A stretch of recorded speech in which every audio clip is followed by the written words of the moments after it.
ครับผม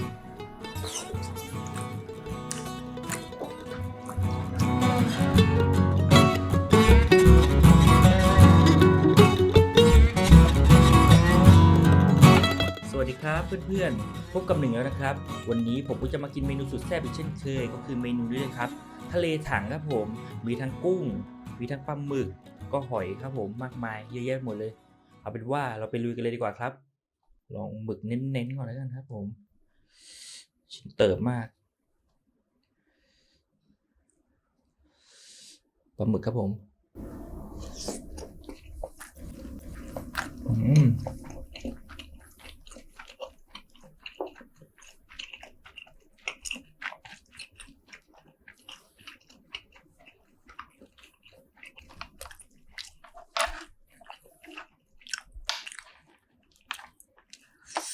โอ้เผ็ดดีครับ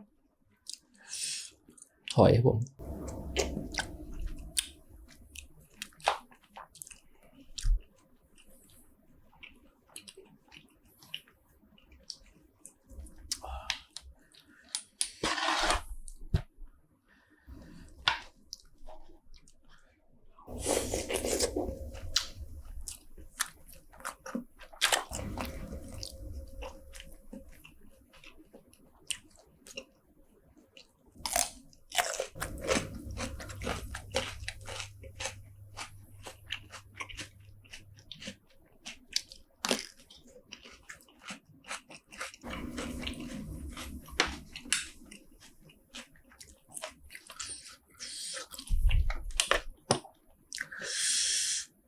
ปลาหมึกครับ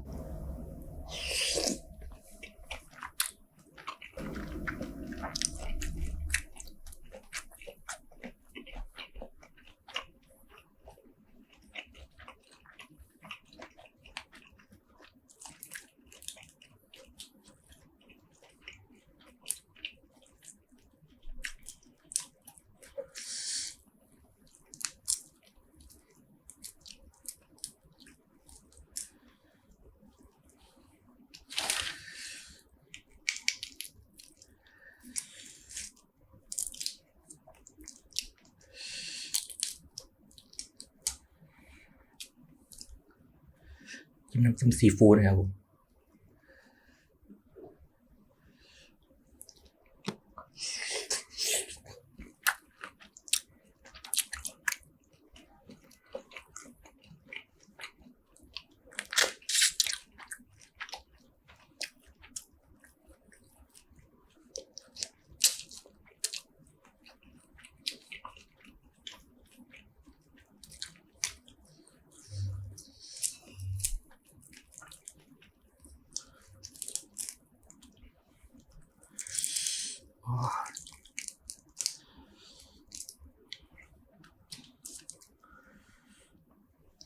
กุ้งเด้งๆหวานๆเลยครับ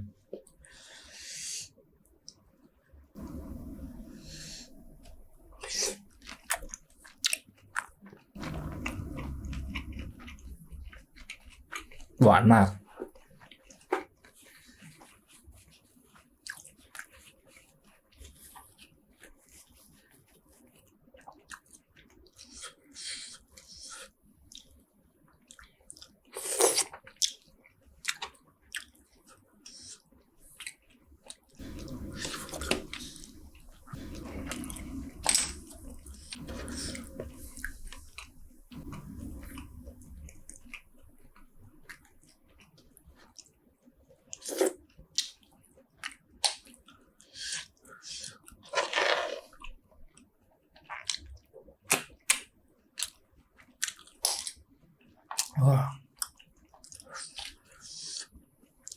แซ่บหลาย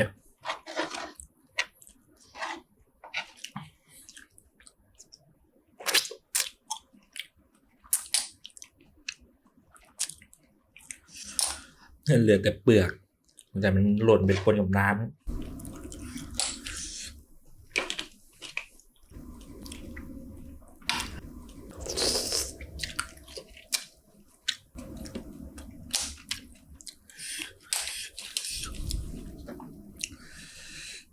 โอ้นี่กุ้งตัวใหญ่มาก มันมันทะลักออกมาเลย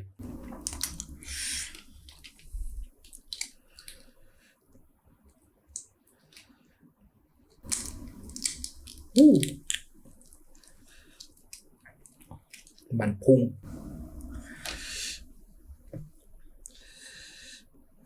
ครับผม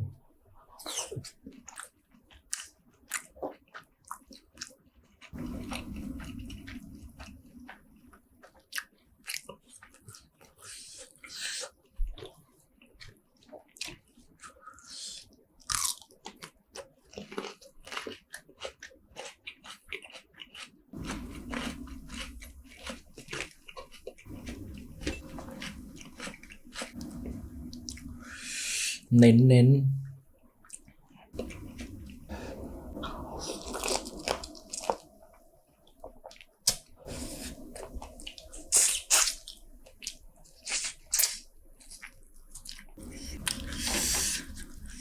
แซ่บหลาย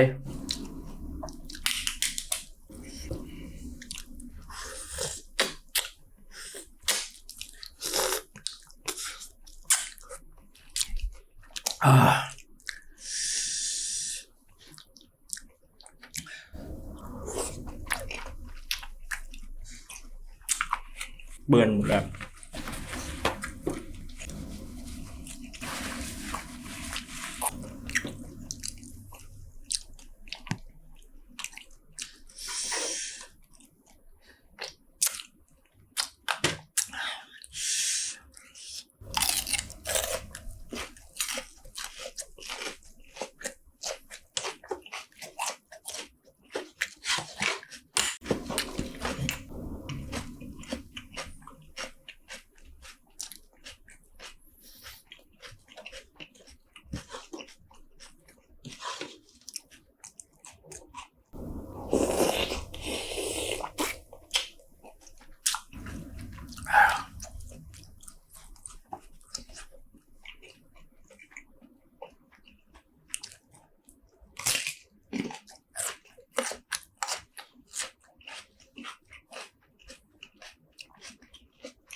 จิ้มครับ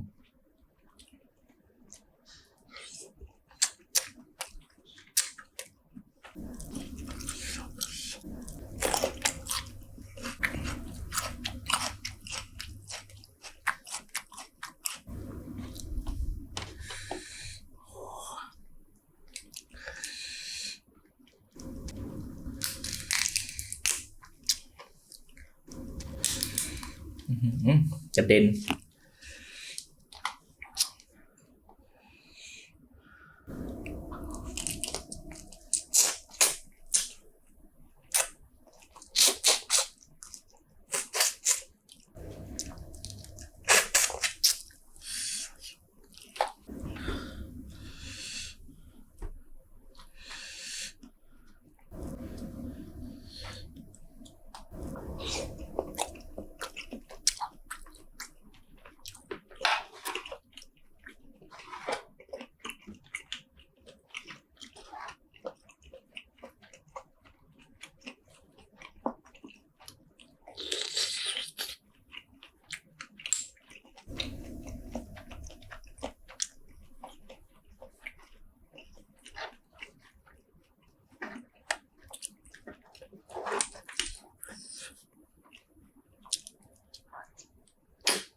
โอ้โบ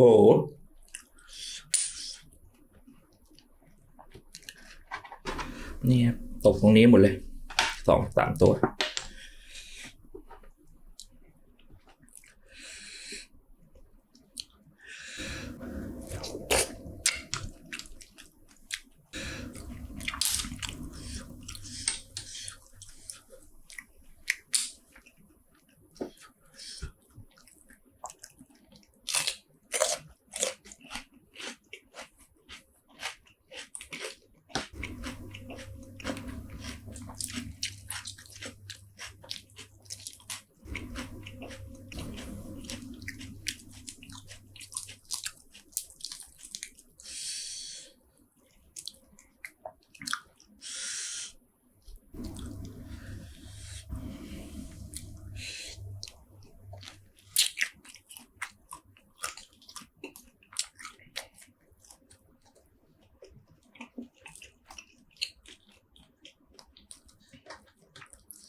แซ่บมาก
ที่สุดท้าย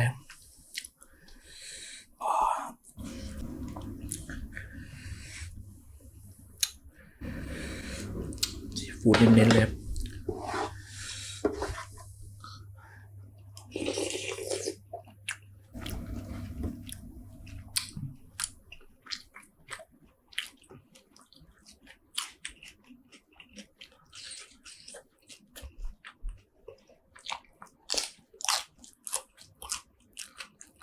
ก็หมดไปแล้วครับสำหรับเมนูทะเลถังครับผมแสบปากเลยครับเผ็ดมากก็ฝากกดไลค์กดแชร์กดติดตามมาช่องผมด้วยนะครับกินข้าวให้อร่อยนะครับทุกคนพบกันใหม่คลิปหน้าสำหรับวันนี้ก็สวัสดีครับบ๊ายบาย